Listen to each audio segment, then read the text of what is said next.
Hi friends, നമുക്കിന്ന് മത്തി മാങ്ങയും തേങ്ങാപ്പാൽ ഒഴിച്ച് എങ്ങനെ വെക്കുന്നതെന്ന് നോക്കാം.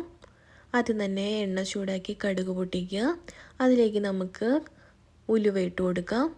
ഉലുവ ഒന്ന് പൊട്ടി വരുമ്പോഴേക്കും അരിഞ്ഞു വെച്ചിരിക്കുന്ന ചെറിയ ഉള്ളി, വെളുത്തുള്ളി, ഇഞ്ചി, പച്ചമുളക്, കറിവേപ്പില എല്ലാം ഇട്ട് നന്നായിട്ടൊന്ന് വഴറ്റിയെടുക്കാം. അതൊന്ന് വഴന്നു വരുമ്പോഴേക്കും നമുക്ക് പൊടികൾ ഇട്ട് കൊടുക്കാം. ഞാനിവിടെ ഡയറക്റ്റ് പൊടി ഇട്ട് കൊടുക്കുന്നില്ല കേട്ടോ. ഞാൻ തിളച്ച വെള്ളത്തിൽ മിക്സ് ചെയ്തിട്ട് അതാണ് കേട്ടോ ഞാൻ ഒഴിച്ചു കൊടുക്കുന്നത്. ഞാൻ എടുത്തിരിക്കുന്നത് ഫിഷ് മസാല, സാദാ മുളക് പൊടി കേട്ടോ.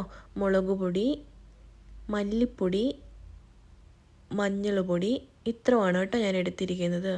ഇനി അതിലേക്ക് ലേശം ഉപ്പും ഇട്ട് നന്നായിട്ട് മിക്സ് ചെയ്യാം.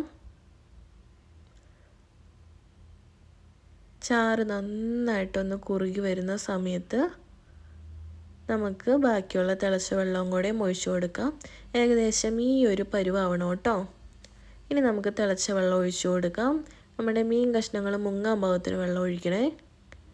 എനിക്കിവിടെ കിട്ടിയിരിക്കുന്ന ഫ്രോസൺ ആയിട്ടുള്ള കുഞ്ഞി മത്തിയാണ് കേട്ടോ. അതിങ്ങനെ ഓരോന്നായിട്ട് ഞാൻ ഇട്ട് കൊടുക്കുന്നുണ്ട് കേട്ടോ. പതിയെ ഒന്ന് മിക്സ് ചെയ്ത് കൊടുക്കാം. മീനൊന്ന് പതിയെ തിളച്ച് വരുമ്പോഴേക്കും നമുക്കതിലേക്ക് അരിഞ്ഞു വെച്ചിരിക്കുന്ന മാങ്ങ കഷ്ണങ്ങൾ ഇട്ട് കൊടുക്കാം.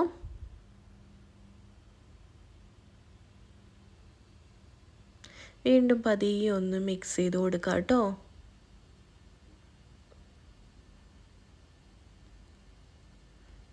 മീൻ നന്നായിട്ടൊന്ന് തിളച്ച് വരുമ്പോഴേക്കും നമുക്കതിലേക്ക് 2 തുണ്ട് കറിവേപ്പില ഇട്ട് കൊടുക്കാം. ആവശ്യമുണ്ടെങ്കിൽ മാത്രം മതി കേട്ടോ.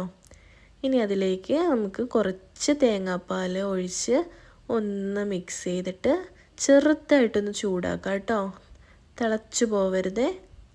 നമ്മുടെ കറി റെഡി ആയിട്ടുണ്ട്. ഇത് ഞാൻ ഉണ്ടാക്കുന്ന ഒരു രീതിയാണ് കേട്ടോ. വളരെ എളുപ്പത്തിൽ ഉണ്ടാക്കാൻ പറ്റുന്നതാണ്.